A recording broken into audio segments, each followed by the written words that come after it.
அன்பான நண்பர்களே வணக்கம். நாம் கேட்டுக்கொண்டிருப்பது காலச்சக்கரம் திரு நரசிம்மா அவர்களின் குபேரவன காவல். வாசிப்பது ஸ்ரீலதா தயாளன்.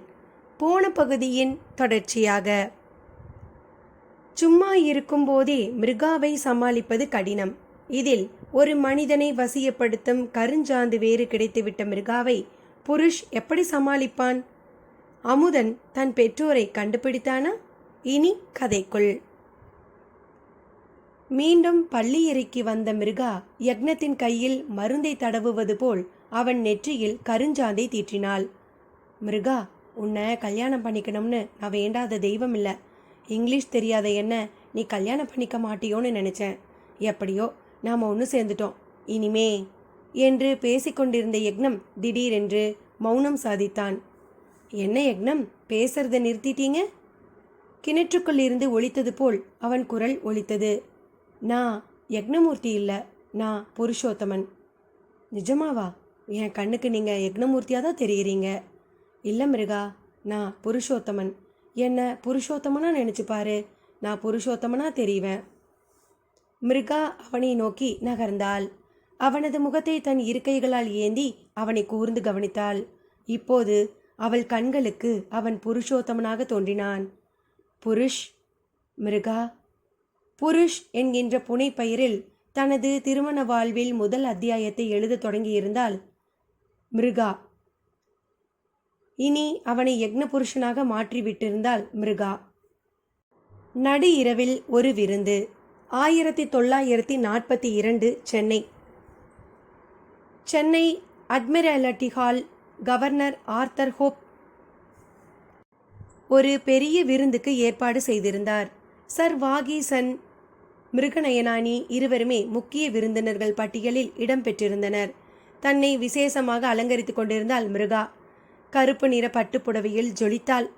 வெள்ளைக்கார சீமாட்டிகள் அவளுடைய புடவையை ஹவு நைஸ் என்று சுற்றி நின்று பாராட்டினர். காட் சேவ் தி கிங் என்று பேண்ட் குழுவினர் இங்கிலாந்து மன்னரை போற்றி கீதம் இசைக்க தொடங்கியுடன் அனைவரும் மரியாதையுடன் எழுந்து நின்றனர். கவர்னர் ஆர்தர் ஹோப்பே உடன் சேர்ந்து பாடத் தொடங்க அங்கிருந்தவர்களும் கோரஸில் சேர்ந்து கொண்டனர். கீதம் நின்றதும் விருந்து தொடங்கியது. கவர்னர் ஹோப் ஒவ்வொரு டேபிளாக சென்று பேசிக்கொண்டிருந்தார். சிலர் ஆங்காங்கே ஜோடிகளாக டான்ஸ் ஆடிக்கொண்டிருந்தனர். மிருகாவிடம் வந்த கவர்னர் அவள் வலக்கையின் பின்புறத்தை பற்றி முத்தமிட்டார். You look dazzling dear. Thank you. Miruga முறிவளித்தாள். Sir Vagees, I am appointed your doctor as my interpreter. I think she is qualified the job. Hope கூறினார். At your service, your excellency.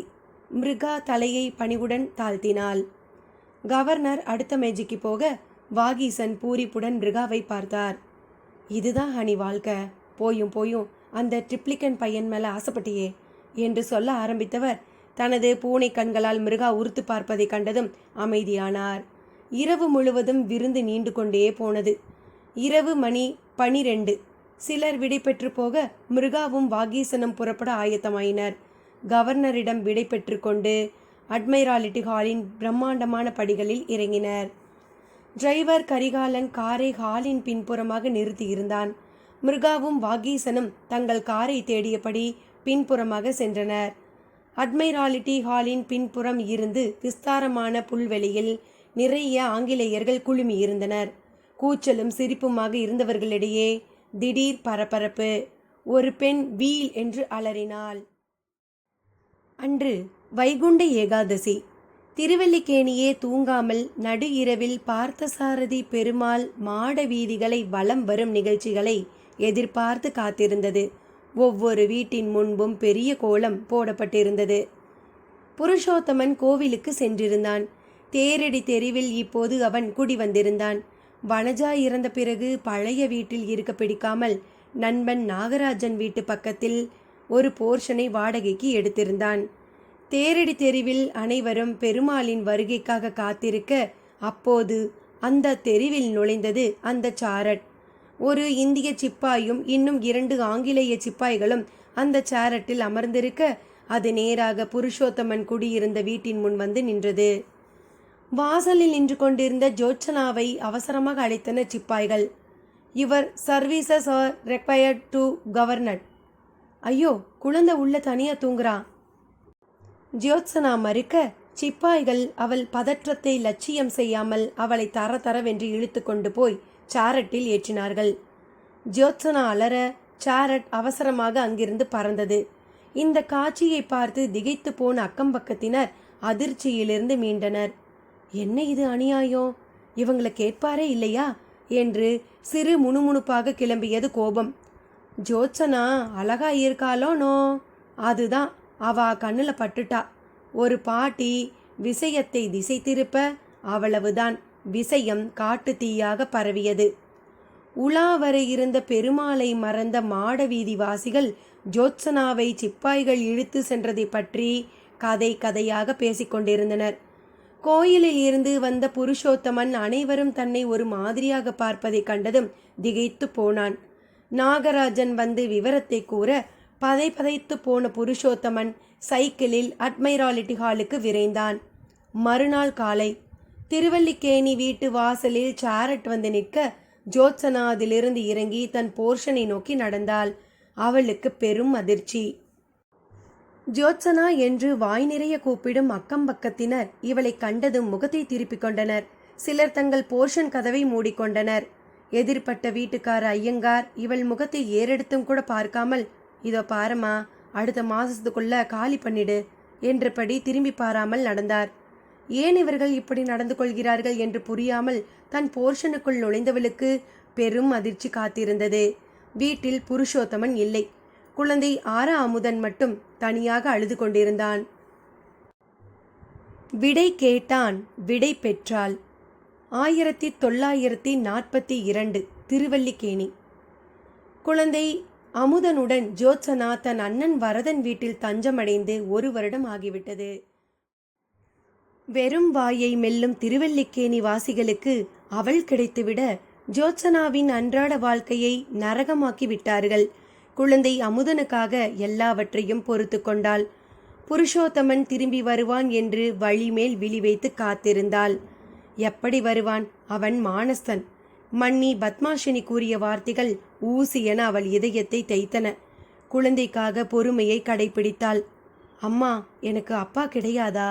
ஒரு நாள் பள்ளிக்கூடத்தில் இருந்து வந்த அமுதன் கேட்டான். உன் அப்பாவை புருஷா மிருகம் பிடிச்சுண்டு போயிடுத்துடா கண்ணா, சோகமாக சொன்னாள் ஜோத்சனா. மற்றொரு நாள், அம்மா, என் அப்பா ஒரு வெள்ளக்காரரா? எல்லாரும் சொல்றாளே. ஜோத்சனா நொறுங்கி போனாள். மறுநாள் அமுதன் பள்ளிக்கு கிளம்பி சென்றபோது அவனை உச்சி முகர்ந்து கட்டியணைத்து முத்தம் தந்து விடை பெற்றாள். அவன் மாலை பள்ளியிலிருந்து திரும்பி வந்தபோது காணாமல் போயிருந்தாள் ஜோத்சனா. நிலவரையில் நிம்மதி. 1942 பாலக்காடு பட்டாம்பி. மிருகா. ஆதிரா அந்தர்ஜனம் தன் பின்னால் வந்து நிற்பதை உணர்ந்தும் கண்டும் காணாதவளாக நீல நிற மாரிஸ் மைனர் காரில் கோயம்புத்தூருக்கு கிளம்பிக் கொண்டிருந்த யக்னமூர்த்திக்கு விடை தரும் சாக்கில் கையை ஆட்டி டாட்டா காட்டிக் கொண்டிருந்தாள் மிருகா. ஆதிரா மனதில் 1000 கேள்விகளுடன் அவள் பின்னால் நின்று கொண்டிருப்பது தெரியும். அவளை எப்படி சமாளிப்பது என்று தனக்குள் யோசித்து கொண்டிருந்தாள் மிருகா. அந்தர்ஜனம் உண்மையிலேயே பொறுமையை இழந்து விட்டாள். யக்னம் கோவைக்கு கிளம்பி போகட்டும், அதற்கு பிறகு மிருகாவை ஒரு வழி செய்து விடலாம் என்று பல்லை கடித்து கொண்டு காத்திருந்தாள் ஆதிரா. அவன் கார் அகன்றதும் இதோ வந்து நின்றுவிட்டாள். மிருகாவுக்கும் யக்னனுக்கும் திருமணம் நடைபெற்ற அன்றே ஆதிரா அந்தர்ஜனம் மிருகாவுடன் இரகசியமாக ஒரு ஒப்பந்தம் செய்து கொண்டாள். புருஷோத்தமனை அவள் வசம் நிரந்தர அடிமையாக கிடக்கும்படி செய்கிறேன். பதிலுக்கு திருவனந்தபுர கோயிலில் புதைந்து கிடக்கும் அவள் முன்னோர்கள் யாக்ரா ஜமீன் பரம்பரை சொத்தான புதையலை எடுக்க மிருகா உதவ வேண்டும் என்பதே ஆதிராவின் நிபந்தனை. இது ஒரு பெரிய வேலையே இல்லை. ஆதிரா, நான் கவர்னர் ஆர்த் கோப்போட மொழிபெயர்ப்பாளர். நான் ஒரு வார்த்தை அவர்கிட்ட சொன்னேன்னா போதும், நிச்சயம் அதை எடுக்கிறதுக்கு உதவி செய்வாரு. உன் வம்சத்து சொத்து உன்கிட்ட வந்துடும் என்று மிருகா கூறியிருந்தாள். ஆதிராவும் உற்சாகத்துடன் மிருகா கேட்டபடி புருஷோத்தமனை வளைத்து கட்ட உதவி செய்தாள். ஜோத்சனாவை தேடி அட்மைராலிட்டி ஹாலுக்கு புருஷோத்தமன் வர அவனை தன் வசம் வீழ்த்துவதற்கு அதுவே நல்ல தருணம் என்பதனை உணர்ந்த மிருகா அவனை மயக்கி தன் காரிலேயே நேராக பாலக்காடு அழைத்துச் சென்றாள். அவள் எதிர்பார்த்தது போல அன்று யக்னம் வீட்டில் இல்லை. தனது எஸ்டேட்டை பார்க்க சிக்மலூர் சென்றுவிட மிருகாவுக்கு வசதியாக போய்விட்டது. பாலக்காட்டு வீட்டிலேயே புருஷோத்தமனை தங்க வைத்தாள். ஆதிரா, புருஷோத்தமனை நீ சொன்னபடி அழைச்சிட்டு வந்துட்டேன். அடுத்தது என்ன? அடுத்தது நாம் 3 பேரும் யாக்கரா கிராமத்துக்கு போகிறோம். கருஞ்சாந்து உபயோகித்து அவனை வசியப்படுத்த போகிறேன். அவன் பட்டாம்பிலேயே இருக்கட்டும். யக்னத்துக்கு எதுவும் தெரிய வேணாம். யக்னம் பட்டாம்பிக்கு போகிறச்ச புருஷை பார்த்துட்டா என்ன பண்ணுறது? பட்டாம்பி வீடு என்னோடது. மிருகா, அங்கே யக்னம் வர்றதே கிடையாது. அப்படி தப்பித்தவறி வந்தாலும் கவலை இல்லை. அந்த வீட்டில் இருக்கிற நிலவரையில் புருஷோத்தமனை ஒழிச்சு வச்சிடலாம். நிலவரை இருக்கிறதோ எங்களோட யாக்ரா புதையலை பற்றியோ யக்னத்துக்கு நான் சொல்லவே இல்லை. நிஜமாவா? புதையல் விஷயம் வேறு யாருக்கும் தெரியாதா? தெரியாது. எனக்கு அப்புறம் உன்கிட்ட மட்டும்தான் நான் சொல்லியிருக்கேன். நீயும் யக்னத்துக்கிட்ட சொல்லாதே. ஆதிரா எச்சரித்தாள். எப்படி சொல்லுவேன் அந்தர்ஜனம்? என் குடுமி உன் கையில், உன் குடுமி என் கையில். நீ புருஷோத்தனை பற்றி விவரத்தை யக்னத்துக்கிட்ட சொல்லாதே. நான் புதையலை பற்றி மூச்சு விடவே மாட்டேன். ஆதிராவிடம் மிருகா உறுதி கூறியிருந்தாள். ஆதிரா தான் சொன்னபடி செய்தாள். புருஷோத்தமனை பூஜை மூலம் வசியம் செய்து அவனை மிருகா சொல்வதை மட்டும் கேட்கும்படி மனநிலைக்கு தள்ளியிருந்தாள். அவனை பட்டாம்பியில் ஆதிராவின் வீட்டிலேயே தங்க வைத்திருந்தாள் மிருகா. இதோ யக்னம் கோயம்புத்தூர் கிளம்பி போக மிருகாவுக்கு பட்டாம்பி சென்று புருஷோத்தமனை காண வேண்டும் என்கின்ற துடிப்பு. நான் சொன்னதை செய்துவிட்டேன். நான் கேட்டதை நீ எப்போ செய்ய போற என்று நச்சரிக்க ஆரம்பித்திருந்தாள் ஆதிரா அந்தர்ஜனம். நான் கவர்னர் ஹோப் கிட்ட பேசிட்டேன். யக்னம் கோவைக்கு கிளம்பி போன உடனே நாம பேசலாம் என்று காலையில் ஆதிராவிடம் சொல்லி கொஞ்சம் அவகாசம் வாங்கி இருந்தாள். இனிமேல் சால்சாப்பு சொல்ல முடியாது. ஆதிரா நம்பும்படியாக எதையாவது கூறிவிட்டு அவளை கலற்றிவிட வேண்டும். என்ன செய்யலாம்? மனதிற்குள் யோசித்துக் கொண்டிருந்தாள் மிருகா. யக்னத்தின் கார் வளைவில் மறைந்துவிட மெதுவாக திரும்பி ஆதிராவின் கண்களை நோக்கினாள். ஆதிரா, கவர்னர் ஹோப் கிட்ட புதையல் விஷயம் பற்றி பேசின. மலைச்சு போயிட்டாரு. முதல்ல அவர் நம்பவே இல்லை. என் மாமியார் கிட்ட ஆதார பட்டயம் இருக்குன்னு சொன்னேன். ஆச்சரியப்பட்டாரு. தன்கிட்ட ஆதாரத்தை காட்டி நிரூபிக்க முடியுமான்னு கேட்டாரு. ஆதிரா உஷாரானாள். மிருகா, என்னோட பட்டயத்தை நான் யார்கிட்டையும் தரமாட்டேன். புதையல் எங்கள் யாக்ரா ஜமீனுக்கு சொந்தமானதுங்கிறதுக்கு ஒரே ஆதாரம் அதுதான். அதை நான் எப்படி கவர்னர்கிட்ட தர முடியும்? எனக்கு தெரியாத அந்தர்ஜனம். அதுக்கு தான் நான் ஒரு ஐடியா வச்சுருக்கேன். யக்னம் திரும்பி வர 2 நாள் ஆகும். அதனால் நானும் நீயும் இப்போவே யாக்ரா கிராமத்துக்கு கிளம்பி போகலாம். அந்த நிலவரையை எனக்கு காட்டு. அதை ஃபோட்டோ பிடிச்சு கவர்னர்கிட்ட காட்ட போகிறேன். அப்போ தான் அவருக்கு நம்பிக்கை வரும். புதையல் இருக்கிறது உண்மைனா அவர் திருவாங்கூர் சமஸ்தானத்துக்கிட்ட பேசி யாக்ரா ஜமீன் புதையலை வாங்கி கொடுத்துடுறேன்னு சொல்லி இருக்காரு. திருவாங்கூர் சமஸ்தானம் கவர்னரோட நட்பாகத்தானே இருக்கா? மிருகா சொல்ல ஆதிரா முகம் மலர்ந்தது. இது நல்ல யோசனை என்றாள். ஆனால் அந்தர்ஜனம், புதையலை நான் எடுத்து கொடுத்ததும் புருஷோத்தமன் விவரத்தை யக்னன்கிட்ட சொல்லவே கூடாது. மிருகா பதிலுக்கு எச்சரித்தாள். நான் ஏன் சொல்ல போகிறேன்? புதையலை எடுத்த உடனேயே நான் ஏன் வழியே போக போகிறேன்? யக்ன நான் என்ன பெத்த பிள்ளையா? அவனோட காலமெல்லாம் ஒட்டி உறவாட அந்த இடத்துல திரும்பி என் குலதெய்வ கோயிலை பெருசாக கட்டி கும்பாபிஷேகம் செய்ய போகிறேன். இது ஒன்று தான் என்னோட ஆசை. அதை முடிச்சுட்டேனா நான் உயிரை விட தயார். ஆதிரா சொன்னாள். அப்போ தயாராக இரு ஆதிரா, மிருகா சொன்னாள். குழப்பத்துடன் மிருகாவை ஏறிட்டாள் ஆதிரா. யாக்ரா கிளம்புறதுக்கு ரெடியாகுன்னு சொன்னேன். யாக்ரா கிராமம். ஆதிராவின் வீட்டில் புருஷோத்தமன் நன்றாக தூங்கிக் கொண்டிருந்தான். கொஞ்ச நாளைக்கு அவன் அப்படித்தான் இருப்பான், பிறகு சரியாகிவிடும். ஆதிரா அவளுக்கு சமாதானம் சொன்னான். தன் கேமராவை எடுத்துக்கொண்டு ஆதிராவை பின்தொடர்ந்தாள் மிருகா. வீட்டின் சமையலறை சென்ற ஆதிரா கீழே விரிக்கப்பட்டிருந்த சணல் மிதியடியை விளக்க கீழே நிலவரையின் கதவு தெரிந்தது. தாளை நீக்கி கதவை உயர்த்திய ஆதிரா கையில் விளக்குடன் உள்ளே இறங்க அவளை பின்தொடர்ந்து இறங்கினாள் மிருகா. ஆதிரா, பார்க்கறதுக்கே பிரமிப்பா இருக்கு. இந்த நிலவரையிலையா உங்க ஜமீன் சொத்துக்களை வச்சிருந்தாங்க? ஆமாம், கர்வத்துடன் சொன்னாள் ஆதிரா. இந்த நிலவரை அந்த காலத்தில் புலாதரன் கோயிலோட கஜானா பகுதியாக இருந்தது. இந்த நிலவரம் முழுக்க வைர வைடூரிய நகைகளும் தங்க கட்டிகளும் இருந்ததாம். மிருகா அவளை மதிப்புடன் பார்த்தாள். எவ்வளவு பெரிய வம்சத்தை சேர்ந்தவ நீ அந்தர்ஜனம். அந்தர்ஜனத்துக்கு பெருமை பிடிபடவில்லை. சீக்கிரம் போட்டோ எடு மிருகா. ஆதிரா நிலவரையில் இருந்த யட்சினி விக்கிரகத்தை நோக்கி பயபக்தியுடன் கைகூப்பிவிட்டு அதன் முன்னே விளக்கை வைத்தாள். ஐயையோ!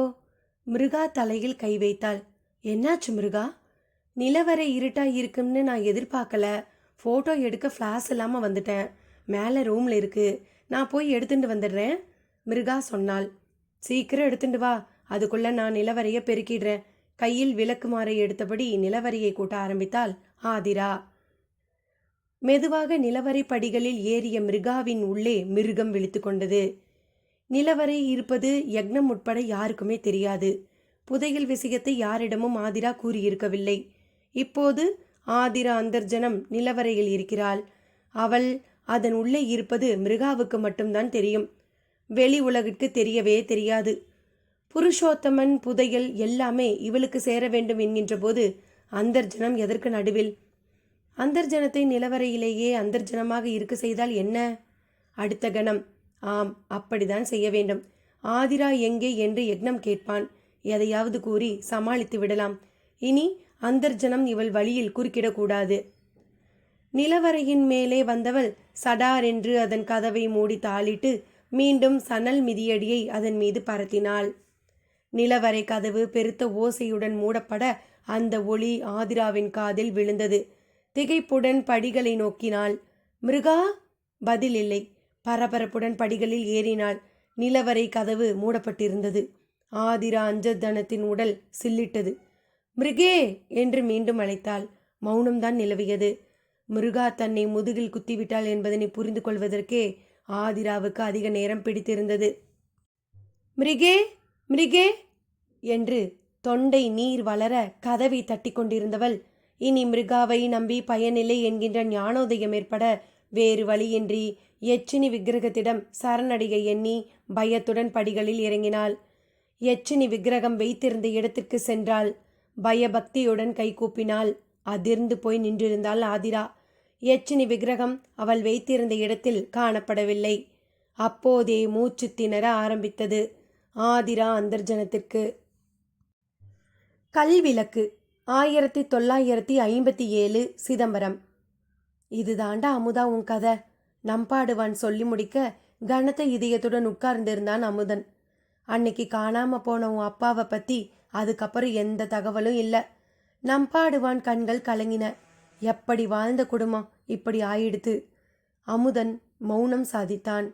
நம்பாடுவான் ஆறுதலாக அவன் கையை பிடித்து தட்டி கொடுக்க அவன் வேதனையுடன் அவரை பார்த்தான். தாத்தா, அந்த வைகுண்ட ஏகாதசி அன்னைக்கு என்ன நடந்தது? தெரியல. சிப்பாய்ங்க உங்க அம்மாவை அவசரமா இழுத்துண்டு போனாங்க. மறுநாள் காலையில தான் அவ வந்தா. அவளை தேடி போன உங்க அப்பா திரும்பி வரவே இல்லை. வெள்ளைக்காரங்க அவனை கொன்னுட்டதா கூட சிலர் சொன்னாங்க. மனசு உடைஞ்சு தற்கொலை பண்ணிட்டான்னு இன்னும் கொஞ்சம் பேர் சொன்னாங்க. நீங்க அதை நம்புறீங்களா தாத்தா? நான் எப்படி நம்புவேன் அமுதா? உன் குடும்பத்தை பற்றி அறிஞ்சவனா? உன்னோட அப்பாவோட சகடநாடியை படித்ததால சொல்கிறேன். அவனுக்கு அந்த மாதிரி துர்மரணம் ஏற்பட வாய்ப்பே இல்லை. அமுதன் நம்பிக்கை அடைந்தான். அப்பா, எங்கள் அப்பா உயிரோடு இருக்காரா? இருக்கணும். ஒருவேளை அந்த மிருகா கிட்ட சிக்கி இருக்கலாம். யோசித்தபடி உட்கார்ந்திருந்த அமுதன் ஒருவித தீவிரத்துடன் எழுந்தான். தாத்தா, பிரிஞ்சிருக்கிற என் குடும்பத்தை நான் ஒன்று சேர்க்க போகிறேன். அதுக்கு உங்கள் ஆசீர்வாதம் வேணும். நீ கேட்கவே வேண்டாம் அமுதா. என் ஆசீர்வாதம் உனக்கு எப்பவும் உண்டு.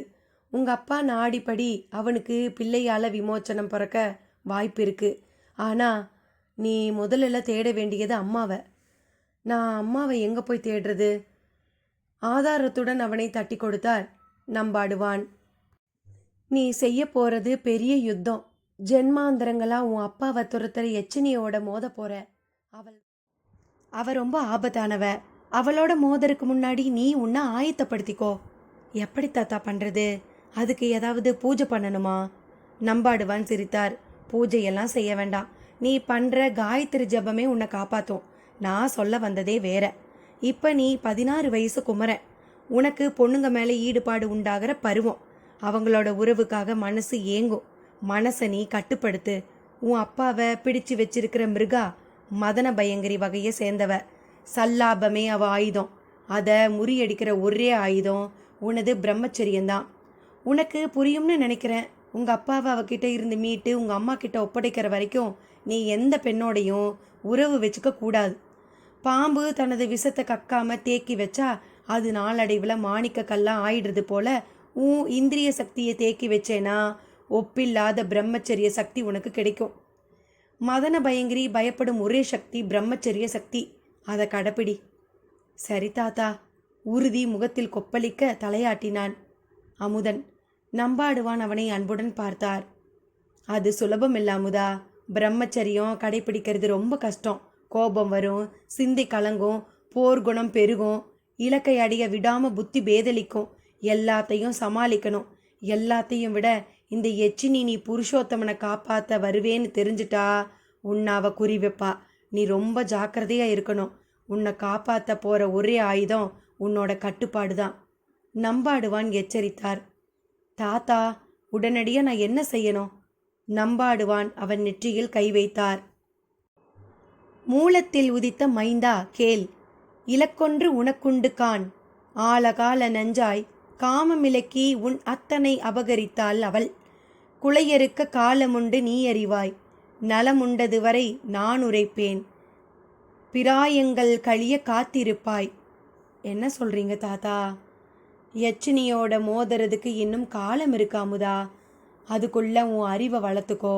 நல்லா படி, நல்லா சம்பாதி, பெரிய மனுஷனா வா. அப்போ என் அப்பா அம்மாவை நான் எப்போ கண்டுபிடிக்கிறது? அதுக்குள்ள அவளுக்கு ஏதாவது ஆயிட்டா? அமுதன் கவலையுடன் கேட்டான்.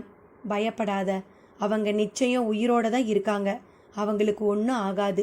உன் சகட நாடிப்படி நீ அவங்களோட திரும்பி சேருவேன்னு தெரிகிறது. நம்பாடுவான் தள்ளாடியபடி கோயில் மண்டபத்தினை விட்டு இறங்கினார். தாத்தா, நீங்கள் என் கூட வாங்கலேன். நம்ம 2 பேரும் சேர்ந்து என் அப்பா அம்மாவை கண்டுபிடிக்கலாம், அமுதன் கூறினான். நம்பாடுவான் சிரித்தார். இப்போ எனக்கு என்ன வயசாகுதுன்னு நினைக்கிற? 81 ஆகிறது. உனது கொள்ளு தாத்தா ஸ்ரீவத்சாங்கமும் நானும் ஒரே வயசு. என் ஆட்டம் இன்னும் 2 வருஷத்தில் முடிய போகிறது. அந்த சமயம் நீ படிச்சுக்கிட்டு இருப்ப. நீ படிப்பு முடிஞ்சு உத்தியோகத்தில் சேர்ந்ததுக்கப்புறம்தான் உங்கள் அப்பா அம்மாவை கண்டுபிடிப்ப. அப்போ நான் போன இடத்துல புல்லு முளைச்சிருக்கும் அமுதா. அமுதன் ஏமாற்றம் அடைந்தான். உங்கள் உதவியால் தான் நான் அவர்களை கண்டுபிடிக்க முடியும். நீங்கள் இல்லைன்னா எப்படி? அமுதா, உன் குடும்பத்தை பற்றி இன்னைக்கு நேற்று இல்லை, உன் கொள்ளு தாத்தா காலத்திலிருந்து உங்களுக்காக சகட வாக்கியம் படிக்கிறேன். என் காலம் முடிஞ்சு போச்சேன்னு இப்போ தான் எனக்கே சூசகம் கிடைச்சிருக்கு. அதனால தான் அப்படி சொன்னேன். கவலைப்படாத. உன்னோட ஸ்ரீவத்சாங்கம் தாத்தா சாகிறதுக்கு முன்னாடி என்கிட்ட ஒரு வேண்டுகோள் கேட்டார். பீமனை கண்ணன் காப்பாத்தின மாதிரி நான் புருஷோத்தமனை காப்பாற்றணும்னு சொன்னார். நானும் சரின்னு தலையாட்டினேன். அப்போ எனக்கு அனுபவம் பத்தலை. என்னோட 75வது வயசில் சகட வாக்கியம் படிக்கிற சில பேரோட அகஸ்திய கூடம் போயிருந்தேன். அங்கே சில விசித்திர தகவல்கள் கிடைச்சிச்சு. அப்புறம்தான் எனக்கு உங்கள் அப்பாவை அந்த எச்சினிக்கிட்ட இருந்து மீட்க முடியும்னு நம்பிக்கையே பிறந்தது. அமுதா, நான் உயிரோடு இல்லைன்னா கூட என் உதவி கட்டாயம் உனக்கு கிடைக்கும், நம்பாடுவான் யோசனையுடன் சொன்னார். எப்படி தாத்தா? பொதுவா மிருகரஞ்சிகா மாதிரி எச்சினியோட வசிய சக்தி வாய்ந்தது. அதை உடைக்கிறதுக்கு எந்த சக்தியாலும் முடியாதுன்னு நினைச்சிட்டு இருந்தேன். காரணம், அவ யாரை மயக்க நினைக்கிறாளோ அவங்க இரத்த துளியில கருஞ்சாந்து கலந்து அவன் நெத்தியில வச்சா அவன் காலமெல்லாம் அவளுக்கு அடிமையா இருப்பான்னு கேள்விப்பட்டிருக்கேன். அந்த எச்சினி வசியத்துக்கு மாற்று கிடையாதுங்கிறதால தான் காப்பாத்துறது கஷ்டம்னு சொன்னேன். ஆனால் நான் அகஸ்திய கூடையும் போயிருந்தப்போ அகஸ்தியர் மகான் தயாரித்த பூபதி குளிகை பற்றி தெரிஞ்சுக்கிட்டேன். இந்த பூபதி குளிகை சக்தி வாய்ந்தது. வசியம் செய்த எச்சினியோட ரத்தத்தில் குளிகையை குழைச்சி அதை வசியம் செய்யப்பட்டவர்களோட நெத்தியில் பூசினா அந்த எச்சினி வசியம் போயிடும்னு ஒரு சுவடியில் படித்தேன். நாங்கள் ஒரு கூட்டமாக அந்த குளிகைக்காக அலைஞ்சிக்கிட்டு இருக்கோம். அந்த குளிகை கிடைச்சதுன்னா சுலபமாக உன் அப்பாவை மீட்டிடலாம், நம்பாடுவான்னு சொன்னார். தாத்தா, அந்த குளிகை கிடைச்சதுன்னா எனக்கு தகவல் தருவீங்களா? அமுதன் கேட்க அவனது பார்வையில் பிரதிபலித்த நம்பிக்கை அவரை உருக்கிவிட்டது. அமுதா, எனக்கென்னவோ நான் உன்னை பார்க்கறது இதுவே கடைசின்னு தோணுது. நீ கவலைப்படாத. அந்த குளிகை கிடைச்சதுன்னா அது தானாகவே உன்னை தேடி வரும். எப்படி தாத்தா? நான் உயர் படிப்புக்கு வெளியூர் போகலாம்னு இருக்கேன். எப்படின்னு நீ கேட்டா எனக்கு இப்போ பதில் சொல்ல தெரியல. பொறுமையா இரு, காலம் கனியட்டும். நான் உயிரோடு இல்லைனா கூட உனக்கு உதவி கிடைக்கும். நம்பாடுவான் யோசனை செய்தபடி நின்றவர் திடீரென அமுதனின் கையை பற்றினார். அமுதா, எனக்கு ஒரு யோசனை தோணுது, என்னோட வா என்றபடி இருவரும் கோயிலை விட்டு நீங்கி வாயிலுக்கு வந்தனர். சற்று தொலைவில் மாட்டு வண்டிக்காரன் ஒருவன் உட்கார்ந்திருந்தான். ஏலே மட்டையா, நம்பாடுவான் அழைக்க அந்த வண்டிக்காரன் பணிவுடன் ஓடி வந்தான். இது யார் தெரியுதா? அமுதனை சுட்டி காட்டினார் நம்பாடுவான். மட்டையன் தன் இடுங்கிய கண்களால் அமுதனை ஏற இறங்க பார்த்தான். தெரியவில்லை என்பது போல தலையாட்ட, நம்ம ஸ்ரீவத்சங்கம் ஐயோட பேரண்டா என்று நம்பாடுவான் சொன்னதுமே உடம்பெல்லாம் புல்லரிக்க அந்த கிழவன் தோளில் இருந்த துண்டை இடுப்பில் கட்டி கையை கூப்பியபடி நின்றான். சாமியோட பேரனா? நான் பார்த்ததே இல்லை. இவங்களோட அப்பாரையே சின்ன வயசுல பார்த்ததோட சரி. பழைய நினைவுகளில் மட்டையன் இறங்க அவனை தடுத்தார் நம்பாடுவான். மட்டையா, எங்க 2 பேரையும் சின்னமஸ்தான் கோயிலுக்கு அழைச்சிண்டு போ என்றபடி வண்டியில் ஏறிக்கொள்ள அமுதனம் அவர் பின்னால் தொற்றிக்கொண்டான். நீண்ட நேர பயணத்திற்கு பிறகு வயல்வெளியின் நடுவே இருந்த ஒரு சிறிய கோயில் தென்பட்டது. இருவரும் வரப்பில் நடந்து சென்று கோயிலை அடைந்தனர். கோயிலின் சன்னதி மூடப்பட்டிருக்க அமுதனை கோயிலின் பின்புறமாக அழைத்துச் சென்றார். அங்கே ஒரு பெரிய கல்விளக்கு நின்றது. அமுதா, உன் அப்பா பிறந்த சந்தோஷத்துல ஸ்ரீவத்சாங்கா இந்த கோயிலுக்கு கல்விளக்கு தானம் செஞ்சாரு. இந்த விளக்க செய்யறதுக்கு நான் தான் ஏற்பாடு செஞ்சேன். இனி நான் சொல்றத கவனமா கேளு. இந்த விளக்கோட மேல் குமிழ திருப்பினா விளக்கோட மேல் பாகத்தை அப்படியே கலட்ட முடியும். மேல் குமிழ திருப்பி விளக்கின் மேல் பாகத்தை கலட்டி கையில் எடுத்தார். அதனை அப்படியே மறைவாக சிறு அறை இருந்ததை காட்டினார். அமுதா, இந்த பகுதி எதுக்கு தெரியுமா? அந்த காலத்துல ஜனங்க இதுல எண்ணெயை நிரப்பி வைப்பாங்க. விளக்கு ஏத்துற நேரத்துல எண்ணெய்க்கு அலையாம தேவையான எண்ணெயை இந்த அறையில இருந்து எடுத்துப்பாங்க. கோயிலுக்கு எண்ணெய் தானம் செய்யறேன்னு வேண்டிக்கிறவங்க இதுல தான் எண்ணெய் ஊற்றி வைப்பாங்க. ஆனா காலம் மாறிப்போச்சு. இப்ப யாருமே இதுல எண்ணெய் ஊத்துறது இல்லை. கோயிலில் கூட மின்சார பல்பு போட்டுட்டாங்க. இப்ப இருக்கிறவங்க இந்த கல்விளக்கை திரும்பி பார்க்கறதே இல்லை. அப்படி இருக்கிறச்ச அவங்களுக்கு எங்கே இந்த விளக்கில் இருக்கிற இந்த எண்ணெய் குழியை பற்றி தெரிய போகிறது. அதனால நான் சொல்றபடி செய்யி. ஒருவேளை நான் தேடுற அந்த பூபதி குழிகை கிடைச்சதுன்னா அதை நான் இந்த கல் விளக்கோட எண்ணெய் குழியில பத்திரப்படுத்தி வைக்கிறேன்.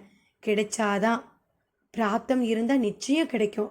நீ அடுத்த முறை சிதம்பரம் வரச்ச இங்கே வந்து இந்த விளக்கோட எண்ணெய் குழியில கையை விட்டு பாரு. குளிகை அதில் இருந்ததுன்னா நிச்சயம் உன்னால் உங்கள் அப்பாவை காப்பாற்ற முடியும்.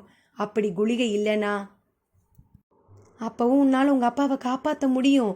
ஆனால் வசியம் விடுபடாததால அவன் சித்தம் கலங்கியவனாக தான் இருப்பான். அமுதன் பிரமிப்புடன் கேட்டுக்கொண்டிருக்க நம்பாடுவான் தொடர்ந்தார். இந்த கல் விளக்க மறக்காத அமுதா. இது உன் தாத்தா வாங்கி கொடுத்தது.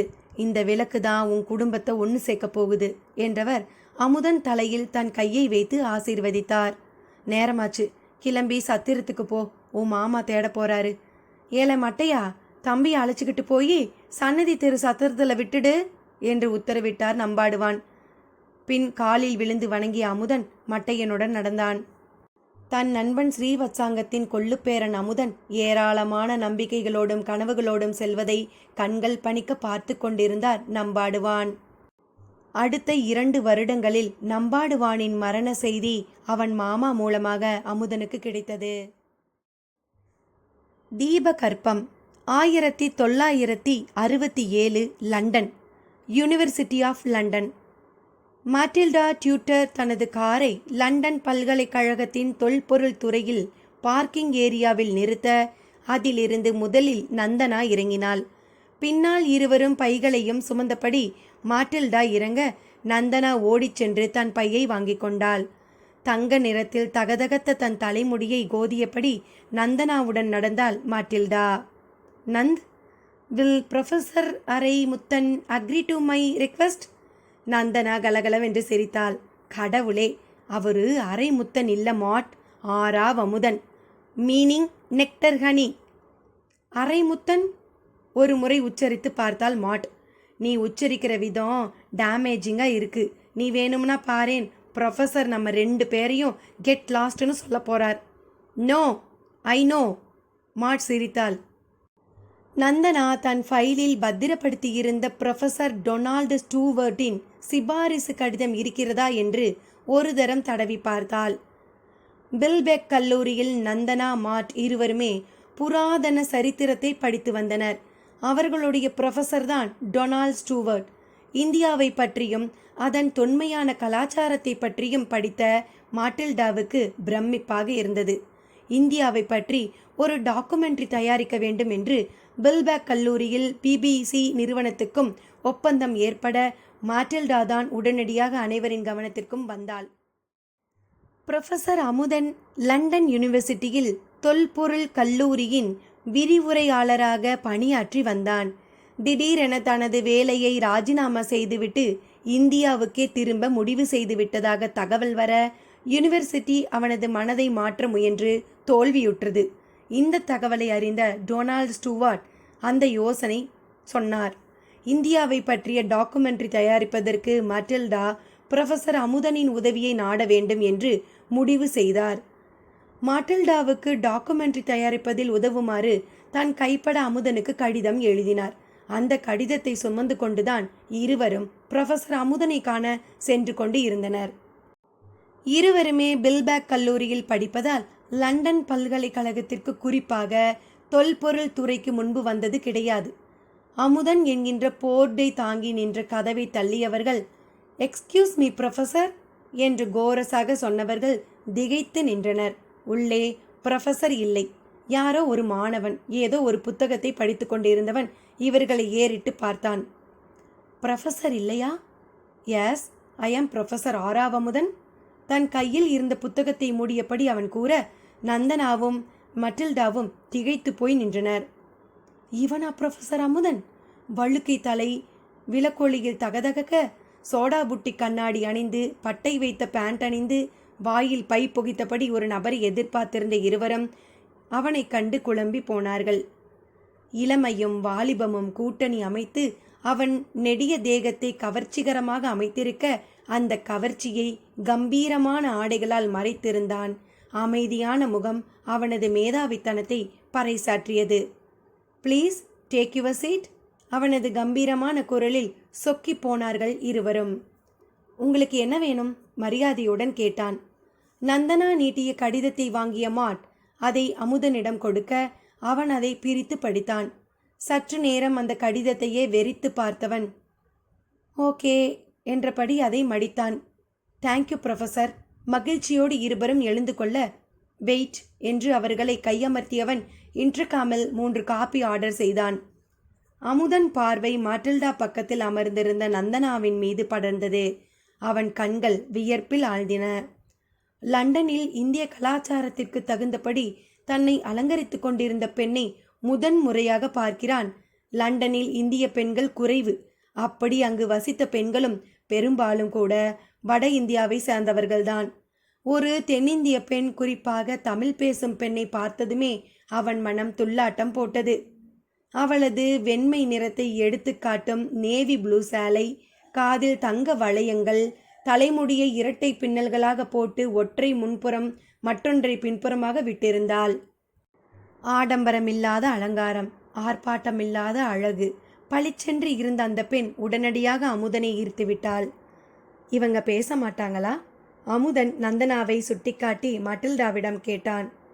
அவள் ஒரு ஓல்டு மேனை எதிர்பார்த்தாள். ஸ்மார்ட்டாக அவங்கள பார்த்த உடனே ஃப்ளாட் ஆயிட்டா. மாட் சிரிக்க, நந்தனா அவள் தொடையை ரகசியமாக கிள்ளினாள். அமுதன் புன்னகைத்தபடி நந்தனாவை பார்க்க, அவள் சங்கோஜத்துடன் தலை குனிய அதையும் ரசித்து பார்த்தான் அமுதன். ஒரு பெண் ட்ரேயில் காப்பி கொண்டு வர அமுதன் தானே 2 கப்புகளை எடுத்து நந்தனாவிடமும் மாட்டில்டாவிடமும் தந்துவிட்டு பிறகு தனக்கும் ஒரு கப்பை எடுத்துக்கொண்டான். ஸோ இந்தியாவை பற்றி படம் எடுக்க போறீங்க? காப்பியை உறிஞ்சியபடி கேட்டான். எஸ் என்றபடி காப்பியை பருகுவதில் கவனம் செலுத்திய மாட் கோப்பையை மேஜையின் மீது வைத்த பிறகே பேசினாள். ப்ரொஃபஸர், இந்தியாவை பற்றி ஒரே வரியில் உங்களால் சொல்ல முடியுமா? ஐ மீன், உலக நாடுகளில் இந்தியாவுக்கு என்ன பொசிஷன் கொடுப்பீங்க? மாட் கேட்க அமுதன் யோசித்தான். ஒரே வரியில சொல்றேன், கர்ப்பப்பை. அமுதன் புன்னகைத்தான். பெண்கள் இருவரும் அவனை விசித்திரமாக பார்த்தனர். கர்ப்பப்பையா? புரியலையே. அமுதன் பெருமிதத்துடன் சொன்னான். ரொம்ப ஈஸி. மனிதனோட உறுப்புல முக்கியமானது எதுன்னு கேட்டா ஒருத்தன் இதயம்னு சொல்லுவான், ஒருத்தன் மூளைன்னுவான், ஒருத்தன் கண்ணுன்னுவான், இன்னொருத்தன் வயிறுன்னு சொல்லுவான். ஆனா முழுசா ஒரு மனுஷன் உருவாகிற இடமே அவன் தாயோட கர்ப்பப்பை தானே. எத்தனையோ அவயங்கள் கொண்டு மனுஷன் சாதனைகள் படைச்சாலும் அவனை உருவாக்கின இடம் அவன் அம்மாவோட கர்ப்பப்பை தானே. அதை விட சிறந்த இடம் உண்டா? இன்னைக்கு எத்தனையோ நாடுகள் நிறைய சாதனைகள் செஞ்சிருந்தாலும் இந்த உலகம் உருவான இடம், கணிதம், கலைகள், விஞ்ஞானம், ஆத்ம ஞானம் எதை எடுத்துட்டாலும் அது உருவான இடம் இந்தியாதான். உலக ஞானங்களை உருவாக்கின கர்ப்பப்பை இந்தியாதான். அமுதன் விளக்க நந்தனா பிரமித்து போனாள். எத்தனையோ பேர் இவளிடம் இந்தியாவை கிண்டலெடுத்து பேசியுள்ளனர். அவர்களிடம் இம்மாதிரி ஆணித்தனமாக பதில் கூற தோன்றதில்லையே. மாட் அமுதனை மடக்கிவிட நினைத்தாள். ப்ரொஃபஸர், நீங்க இந்தியாவை கர்ப்பப்பைன்னு சொல்றது கரெக்டு தான். அதனால தான் உங்க நாட்டில் ஜனத்தொகை அதிகமாக இருக்கோ? ஜனத்தொகை பெருக்கத்தை நீங்க நெகட்டிவா பார்க்குறீங்க. எங்க நாட்டில் அதை பாசிட்டிவாக பார்க்குறோம். நீங்க வேணும்னா பாருங்க, உங்க ஐரோப்பிய தேசங்கள் மனித சக்திக்காக, மனித உழைப்புக்காக எங்க இந்தியா கிட்ட கையேந்தி நிற்கிற காலம் நிச்சயம் வரும். காட், மாட்டில்டா அதிர்ந்தாள். அவனுக்குள் தான் என்ன தீவிரம், என்ன ஒரு தொலைநோக்கு. இவனை விடக்கூடாது. தனது டாக்குமெண்ட்ரி பணிகளுக்கு இவனை விட சிறந்த மனிதன் கிடைக்க மாட்டான். என்னோட ப்ராஜெக்டுக்கு ஒரு நல்ல கைடு கிடைச்சிச்சு. மாட் சிரித்தாள். எல்லா நாகரிகங்களுக்கும் முந்தைய நாகரிகம் எங்கள் இந்தியாவோடது தான். அதை ஒரு 60 நிமிஷ டாக்குமெண்ட்ரியில் உங்களால் ஷூட் பண்ணவே முடியாது. வைநாட்? மாட்டில்டா வியந்தாள். இந்தியா பல மர்மங்களை கொண்டிருக்கிற நாடு. உங்களால் எல்லாத்தையும் டாப் பண்ண முடியாது. இதைத்தான் என் தாத்தாவும் சொன்னார். மாட் ஆச்சரியப்பட்டாள். ப்ரொஃபஸர், நீங்கள் அவசியம் எங்கள் சீமர் எஸ்டேட்டுக்கு வரணும். என் தாத்தா உங்களை பார்த்தா ரொம்ப சந்தோஷப்படுவார். அவர் சென்னையில் ரொம்ப காலம் இருந்திருக்காரு. மாட் உற்சாகத்துடன் கூறினாள். அப்படியா? ஆனால் எனக்கு நேரம் இல்லை. பேக்கிங் பண்ணணும். நண்பர்கள் எல்லோரும் ஃபார்வெல் நடத்துகிறாங்க. போகலைன்னா நல்லா இருக்காது. அமுதன் கலன்று கொள்ள முயன்றான். ப்ளீஸ் ப்ரொஃபஸர், முதல் தடவையாக பேசினாள் நந்தனா. மேட்டில்டாவின் தாத்தா சென்னை மேலே ரொம்ப ஈடுபாடு கொண்டவர். சென்னையில் தான் அவர் கழிச்ச நாட்களை பற்றி புத்தகமே எழுதியிருக்காரு. நான் கூட அவர்கிட்ட நிறைய பேசியிருக்கேன். Very interesting person. ஒரு முறையாவது நீங்கள் அவரை சந்திக்கணும். நந்தனாவே கேட்டுவிட அமுதனால் அவள் கோரிக்கையை தட்ட முடியவில்லை. யோசித்துவிட்டு ஓகே என்றபடி எழுந்தான். அவன் சொன்ன ஓகே என்கின்ற அந்த சொல் அவன் வாழ்க்கையில் ஒரு திருப்பு முனையை ஏற்படுத்தப் போகின்றது என்பதனை அப்போது அவன் அறிந்திருக்கவே இல்லை. மாட்டும் நந்தனாவும் விடை பெற்றனர். அந்த அறையை விட்டு வெளியேற மனமின்றி எதையோ பறிகொடுத்தவளைப் போல காரை நோக்கி நடந்தாள் நந்தனா. பாதை தெரிந்தது. 1967 லண்டன். ஞாயிற்றுக்கிழமை. மேட்டில்டாவே தன் காரை எடுத்துக்கொண்டு அமுதன் தங்கியிருந்த குவார்ட்டர்ஸுக்கு வந்திருந்தாள். அவளுக்காக தயாராக காத்திருந்தான் அமுதன். அவன் ஏறிக்கொள்வதற்காக முன்கதவை திறந்து வைக்க காரை கிளப்பினாள் மாட். சட்டென்று மழை பிடித்து கொண்டது. கடவுளே, மழை இந்த ஞாயிற்றுக்கிழமையை பாலாக்கிடும் போல இருக்கே, அமுதன் சொன்னான். நோ ப்ரொஃபஸர், மழை பெய்யட்டும். எங்கள் சீமர் எஸ்டேட் மழை நாளில் பார்க்கறக்கு ஹெவன் போல் இருக்கும். எங்கள் சீமர் எஸ்டேட்டில் அழகான தோட்டங்கள் இருக்குது. நீங்கள் இனிமே எங்கே லண்டன் வர போகிறீங்க, பார்த்துட்டு போங்க. மாட் சிரித்தாள். உங்கள் ஃப்ரெண்டு நந்தனா வரலையா? அவளோட ரூம்மேட்டுக்கு பர்த்டே, அதில் பிஸியாக இருக்கா. இதை கேட்டதும் சற்று ஏமாற்றமாக இருந்தது அமுதனுக்கு. தனக்கு ஏற்பட்ட ஏமாற்றத்தை மறைக்க இயற்கை காட்சிகளை ரசித்தபடி வந்தான். உண்மையிலேயே பெருக்கெடுத்து ஓடிய மழை நீர் அந்த இயற்கை காட்சிகளின் ரம்மியத்தை அதிகரிக்க செய்தது. இருவரும் மௌனமாக பயணித்தனர். கார் ஒரு வளைவில் திரும்பி சீமர் எஸ்டேட் என்ற பலகையை தாங்கிய ஒரு நுழைவாயிலுள் நுழைந்து முன்னேறியது. எங்கு பார்த்தாலும் வண்ண மலர்கள், பூத்து குலுங்கிய செடிகள், நீர் ஊற்றுகள் என்று மனதை குதூகலப்படுத்தும் காட்சிகளே இருந்தன. பெயர் தெரியாத விசித்திரமான பறவைகள் கூவி அந்த காட்சிகளுக்கு பின்னணி இசையை தந்தன. சொக்கி போய்விட்டான் அமுதன். மாட், நீ சொல்றது கரெக்டு தான். உன் எஸ்டேட்டு தெய்வீகமா இருக்கு. என்னால் இந்த காட்சியை மறக்க முடியாது. அமுதன் கூற மாட் புன்னகைத்தாள். ப்ரொஃபஸர், என் தாத்தாவுக்கு அப்புறமா இதெல்லாம் எனக்கு தான் தெரியுமா? தட் மீன்ஸ் இந்த சொத்து பூரா எனக்கு தான் தெரியுமா? மாட் காரை பிரம்மாண்டமான ஒரு வெள்ளை மாளிகையின் முன் நிறுத்தினாள். சென்னை ஹவுஸ் என்கின்ற எழுத்துக்கள் அந்த மாளிகையின் முகப்பில் செதுக்கப்பட்டிருந்தன. திகைப்பின் உச்சக்கட்டத்திற்கே போய்விட்டான் அமுதன். பெரிய விநாயகர் சிலை ஒன்று ஒரு புறம் இருக்க, மெரினா கடற்கரையின் வரைபடம் ஒன்று பெரியதாக நுழைவாயிலில் மாட்டப்பட்டிருந்தது. உண்மையிலேயே மெட்டில்டாவின் தாத்தாவிற்கு சென்னை மீது தீராத காதல் ஏற்பட்டிருக்க வேண்டும். சென்னையை நினைவுபடுத்தக்கூடிய பல சமாசாரங்கள் அங்கே இருந்தன. படங்களை வாய் பிளந்து பார்த்து கொண்டிருந்த அமுதனை வெல்கம் சன் என்கின்ற கம்பீரமான குரல் ஈர்த்தது. திரும்பி பார்த்தான். 60 வயதை எட்டி பிடித்திருந்த ஜெனரல் ரூபர்ட் சீமர் வாயெல்லாம் சிரிப்புடன் அவன் கையை பற்றி உலுக்கினார். ஐ ஆம் ரூபர்ட் சீமன். 2ஆம் உலகப் போரில் ஃபைட் பண்ணியிருக்கேன். 1935 இருந்து 1945 வரையில் சென்னையில் வேலை பார்த்துருக்கேன். நான் அமுதன் யூனிவர்சிட்டி ஆஃப் லண்டனில் டீச் பண்ணினேன். திரும்பி இந்தியாவுக்கு போகிறேன். தன்னை அறிமுகப்படுத்தி கொண்டான். So you are from Chennai. I love Chennai என்று அமுதனின் தோளில் கை வைத்து உள்ளே போக பின்னால் மாட் வந்தாள். உட்காருங்க அமுதன் என்றவர் அவன் எதிரே அமர்ந்தார். எதிரே டீப்பாயில் பல்வேறு அளவுகளில் புகைப்பட ஆல்பங்கள் நிறைய இருந்தன. அவன் பார்வை போகும் திக்கை உணர்ந்த மாட் சிரித்தாள். எல்லாம் சென்னையை பற்றி தான். உங்கள் ஊரை பற்றி உங்களுக்கு தெரியாத விஷயமெல்லாம் கூட என் தாத்தா கிட்ட இருக்கு. சன், எனக்கு வாய்ப்பு கிடைச்சா இன்னொரு முறை நான் சென்னையில் வாழ தயார், சீமர் சொன்னார். மாட் கூட நீங்களும் வரலாமே.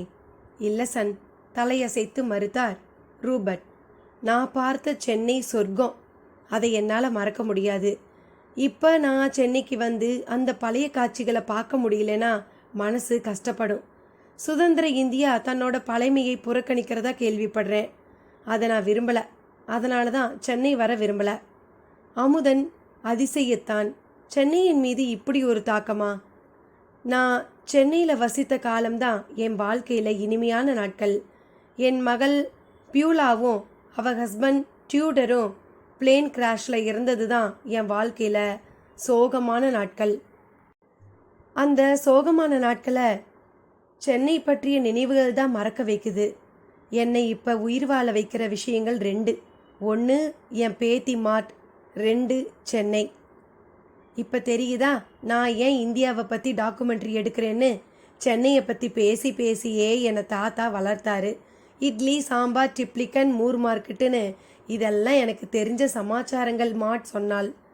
சென்னையில் என்ன வேலை பார்த்தீங்க? அமுதன் கேட்டான். நான் கவர்னர் ஆர்த்தர் ஹோப்புக்கு 80 காம்பாக இருந்தேன். அட்மைராலிட்டி ஹாலில் தான் என் வேலை. ட்ரிப்ளிகனில் இருந்ததுன்னு நினைக்கிறேன். ட்ரிப்ளிகன், அந்த இடத்த மறக்கவே முடியாது. தட் டெம்பிள், தட் நாமம், ஸ்போர்ட்டிங் ஐயங்காஸ். சீமர் மெய்மறந்தார்.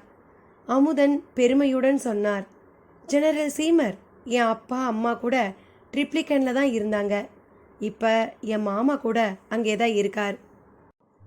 ஐசி, எவ்வளவு மேதாவிகள் வாழ்ந்த இடம். மேத்தமெட்டிஷியன் ராமானுஜன், பாரதியார்.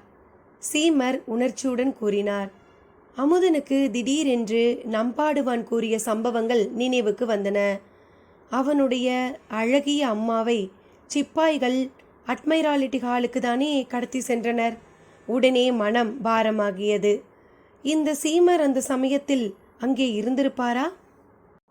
1942 சென்னையில் இருந்திருந்தால் நிச்சயம் அவருக்கு அந்த சம்பவம் பற்றி தெரிந்திருக்கக்கூடுமே. கேட்டு பார்க்கலாமா? ஜெனரல் சீமர், 1942 சென்னையில் அட்மைராலிட்டி ஹாலில் தானே வேலை பார்த்தீங்க? சீமர் நினைவு கூர்ந்தார். எஸ், 1942 வரைக்கும் செயின்ட் ஜார்ஜ் கோட்டையில் தான் கவர்னர் இருந்தார். ஆனால் அவருக்கு ஆடம்பரமான மாளிகை வேணும்னு அட்மைராலிட்டி ஹாலை கட்டினாங்க. அதில் முதலாக குடியேறினார் கவர்னர் ஹோப். அவர்கிட்ட தான் நான் 8T கேம்பாக இருந்தேன். அந்த மாளிகையில் தான் நான் தங்கி இருந்தேன். அமுதன் கை கால்கள் மரத்து போயின. 1942 இவர் அந்த மாளிகையில் தங்கியிருந்தாரா? தங்கியிருந்ததாக சொல்கிறாரே, அப்படியென்றால் அம்மா சம்பந்தப்பட்ட நிகழ்ச்சியை பற்றி இவர் நிச்சயம் அறிந்திருப்பார். ஒருவேளை இவரே அதற்கு உடந்தையாக இருந்திருந்தால்? அமுதனுக்கு சீமர் மீதிருந்த மதிப்பு மறைந்து துவேஷம் உண்டானது. அந்த சம்பவத்திற்கும் இவருக்கும் தொடர்பு இருக்குமானால் அந்த வீட்டில் உணவு உண்ணவே கூடாது. அவன் மனதிற்குள் கூறிக்கொண்டே அதே சமயம் தான் அமர்ந்திருந்த இடத்தினிலிருந்து எழுந்து ரூபர்ட் சீமர் ஒரு குறிப்பிட்ட ஆல்பத்தை தேடி எடுத்தார். ப்ரொஃபஸர் அமுதன், நான் ஏன் சென்னையை நேசிக்கிறேன்னு உங்களுக்கு தெரியாது. அதுக்கு காரணமே ஒரு பெண்தான். தான் மனதில் கேட்க நினைத்த கேள்விகளுக்கு விடையாக சீமர் சொல்லிய அந்த பெண்ணை பற்றி அந்த உண்மை அவனை அப்படியே புரட்டி போட்டது. நடந்தது என்ன? சுவாரஸ்யத்துடன் அடுத்த பகுதியில் பார்க்கலாம். நன்றி நண்பர்களே.